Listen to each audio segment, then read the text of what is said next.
I'm so gutted.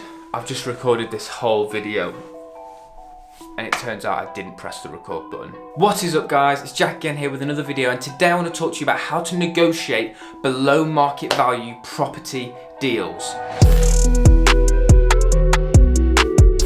So negotiation is such a key skill to have in life, not just in property deals or business. It's such an amazing tool and a skill to be worked on and a craft to be worked on with every single part of life. I'm going to talk about property, but I buy things off Facebook Marketplace all the time, and I get people messaging me saying, how were you able to buy that so cheap? My friends say to me, how did you get such a discount on that? It's because I applied the same negotiation tools that I use, that I'm going to share in this video, to those situations as well. So this isn't just for something that, works on a property deal. This works in all sorts of situations. And guys, in this video, I want to give you one question that can save you tens or even hundreds of thousands of pounds, okay? When negotiating, it can save you so much money by asking this simple question. So stay tuned for that. So let's just jump into the video. So what I would recommend is that you start by figuring out what your numbers are, okay? And there's three numbers that you need to know. The first one is when the house is done up and it's in a really good standard, what is it going to be worth when you come to sell it or refinance it? So let's just say that all the houses on the street, they're in really nice condition and they're all selling for about £160,000. So if you did this house up to a really good standard, it would be worth £160,000. So that's the first number that you need to know. The second number that you need to know is how much work needs to be done to get it up to that standard. How much is that going to cost? Okay, and you figure that out when looking around the property or even just looking from the pictures. You can start to estimate and guess, okay, this is how much I'm going to need to spend to get it up to this standard.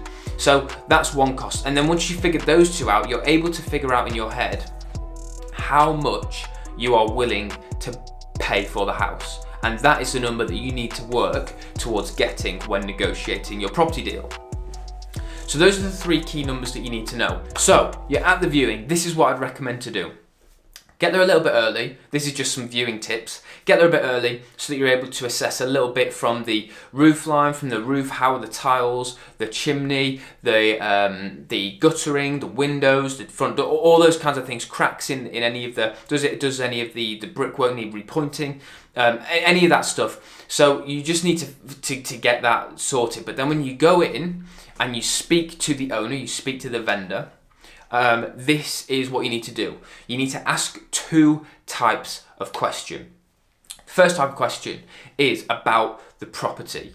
You need to start asking them questions around the property so that they can, so firstly it establishes that you are the expert and that you know what you're talking about. So you ask some questions about the property so that they see you as, they know what they're talking about, they understand this stuff, they are actually an expert in this field, and so you present yourself as the expert. Remember, the person who controls the conversation is the person who asks the questions. So if you're asking them questions, you're controlling the conversation and you come across as the expert. Second type of question that you need to be asking is personal questions. Now, obviously not too personal, but ask some questions. How's their day been? Talk about the weather. Find common ground so that you can start building rapport with that person. What this does is kind of just lowers their defenses. Quite often when you go into a viewing like this, when you're going especially direct to a seller, they're quite defensive because they know you're coming in and you're about to give them an offer and it's all about negotiation. They almost, they get quite tough about that. And so to be able to ask some questions and just chat with them with general conversation, it just starts to lower their guard a little bit, which just means that you get to actually have a proper conversation with them and you get to just have a bit more of a relaxed atmosphere. So one of the things that I quite like to do is I'll talk to them about the weather, my journey there. I'll ask some questions about their job, just like how they find it, and figure out figure out common ground. Find something that they might be interested in. If you see that they've got golf clubs and you're into golf, Ask some questions about golf. Do they play? Where do they play? Do you know, whatever. Like literally, it doesn't matter. Find common ground and ask them questions, because it builds rapport and builds a stronger relationship between the two people, and it helps to lower their defenses. So those are the two types of questions that I'd start asking. Whilst you're asking these questions, okay, you need to be going around the property, and you need to be kind of multitasking, keeping a good, healthy conversation going with the owner and being really respectful to them, but also assessing how much work needs to get done. You know, if you've seen pictures before, what you thought the refurb would cost based on the pictures, is that the same as how much you would expect when you look around and see? Because it might be that you turn up and there's a huge patch of damp, rising damp, and you need a damp course. That is something that you may not see on the pictures. So it's just going around and establishing how much work needs to get done. So you're kind of multitasking at that point. You're doing two things. You're building the rapport and establishing yourself as the expert by asking the questions and controlling the conversation. But you're also doing that thing that we spoke about at the start, which is establishing your numbers. So if you're going around, you can estimate, you can be conservative, you don't have to be absolutely bang on. But if you can estimate, okay, it's going to cost about £25,000 to do this house up, to get it to a high quality standard, to make it worth what we want it to be worth, then okay, if it's going to be, say for example, it'll sell for 160,000. It'll take £20,000 worth of work to get it up to the 60,000 mark.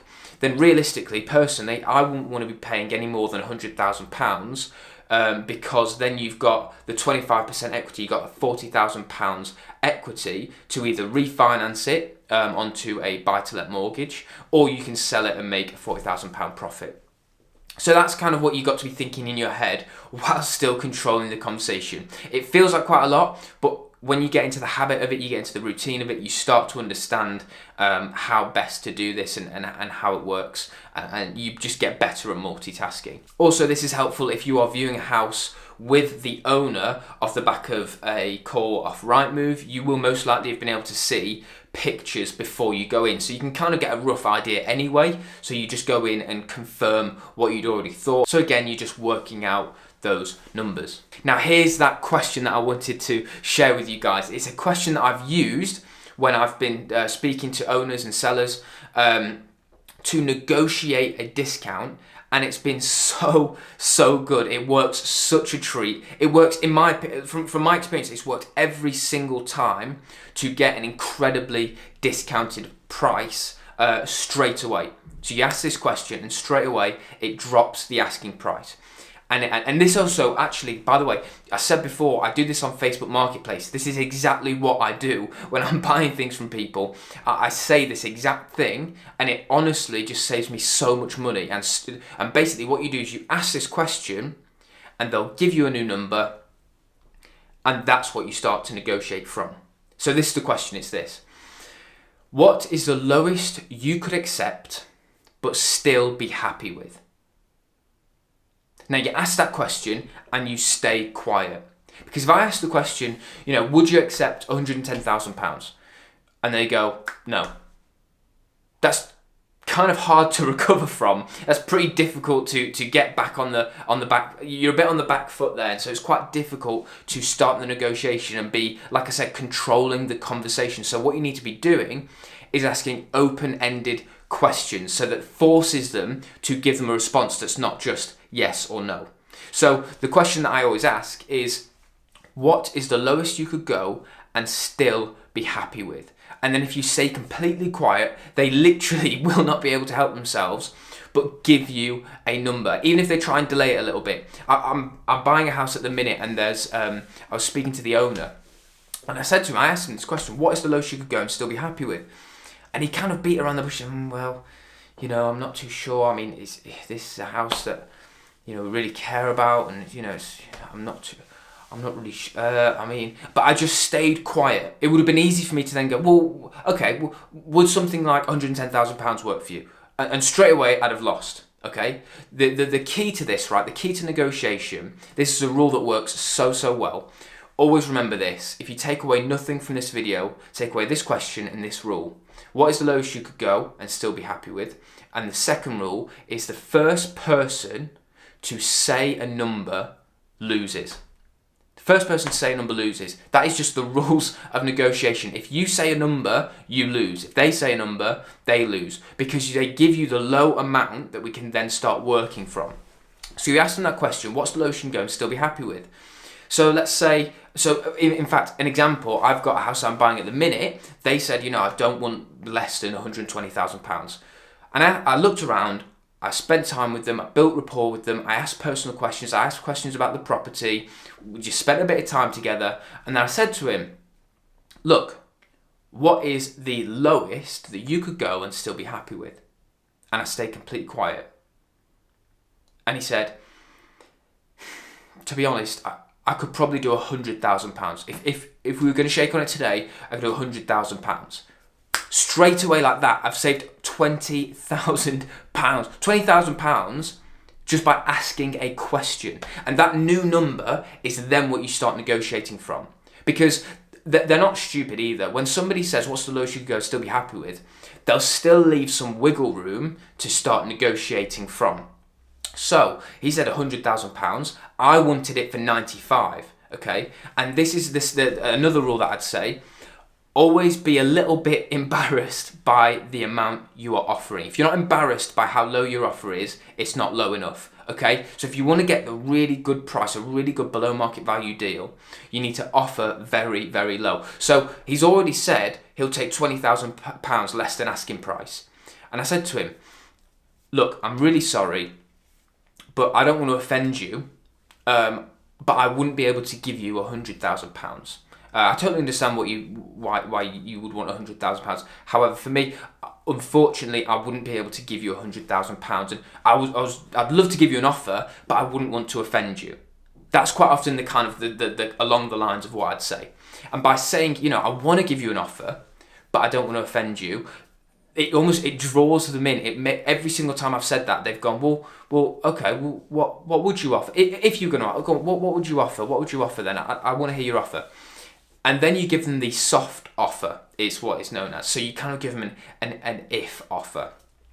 If I was to offer, and this is what I said to him, I said, if I was going to offer £90,000, what would you say to that? And again, they've given you the permission. So you might feel cheeky saying it, but they've given you permission to give them that below market value offer. So that, they can't have a go at you because they've given you permission and actually asked you, can you give me that offer, please? So by saying that, I said to him, look, would you accept, if I was going to offer, it would be something around £90,000. Now, I knew I wanted 95. And the reason why I went to 90 was because if he's gone 100, I've gone 90, we can meet in the middle. And that's exactly what happened. Straight away he went, okay, well, what if we met in the middle and we just said £95,000? Would you be happy with that? Now, I knew I would be happy with that, but I just wanted to give a little bit of time so that it didn't look all strategic and planned out and scripted in my head. So I just thought, I went, I think I could do, I could do £95,000. So you build, you make it a conversation and you take your time thinking about it, because negotiation is a conversation. It should be relaxed. It shouldn't be rushed. You can't rush negotiation. Okay, you've got to really take your time on it. So, you take a bit of time. Do you know what? Yeah, I would be happy with that. Or even, I accepted that offer on the spot. Or I said I'd offer that on the spot. What I could have done, I was thinking about doing this, just saying, okay, well, I'll consider it. I'll go away and think about it. And then you can leave the viewing, go away, give it 24 hours, see what happens. And you could go back and you could renegotiate. Or they may even come back to you and say, hey, actually, I know I said 95, but I really want to sell it quick, so I'd accept 90. That's absolutely fine. So, it gives a bit of time for them to reflect and think and see if they are happy with that offer or if they'd be willing to go any lower. But that's what I would really suggest when it comes to negotiation. That is kind of my structure, my strategy, my almost process that I go through every single time I put an offer in. And look, guys, To get good at this will save you so much money. It's unbelievable. When you get good at negotiation, you can get such incredible below market value deals because you know how to control conversation. You know how to put in a good offer. You know how to get them to reduce their asking price from 120 to 100 with one question. There's tricks and tools that you can use that means that you can save so much money, and therefore a penny saved is a penny earned. You make more profit on the deal. This is how I like to think of it, right? Negotiating is a conversation that could make you thousands of pounds. It's a conversation that could make you thousands of pounds. And so many people say to me, I'd feel awkward putting in a low ball offer. I'd feel cheeky, I'd feel rude. But the thing is, you have that split second of putting in that offer, and it might feel cheeky at the time, but it could save you thousands of pounds because you don't know. You could put in that offer and they go, do you know what? Yeah, I'd love that. I'd completely love that. That's absolutely fine. You don't know that. But if you start too high, there's nowhere to go. So you want to start low and work your way up and meet in the middle and figure out a good win-win situation for you, both you and the seller. For me, what I like to do is now buy houses cash. So I'll say, I can move fast with cash. You won't have the problem of me trying to apply for a mortgage and then I'm not able to get one. I'll just buy it cash, so it's nice and quick. And in return, I will get this amount of a discount. And do you know what I mean? So there's things that you can use as negotiation tactics and tools to get a lower amount on the property. But ultimately, guys, negotiation is a conversation that can make you thousands of pounds. If you want to find out how to find deals on Rightmove, click on the icon here where you can go to that video and watch that. If you want to find out how to get direct to motivated sellers, get direct to them rather than going through an agent, then click on the video here. And also, if you haven't already, guys, make sure that you subscribe so that you don't miss any uploads, and also click the bell notification. Thanks so much for watching the video, and I will see you in the next one.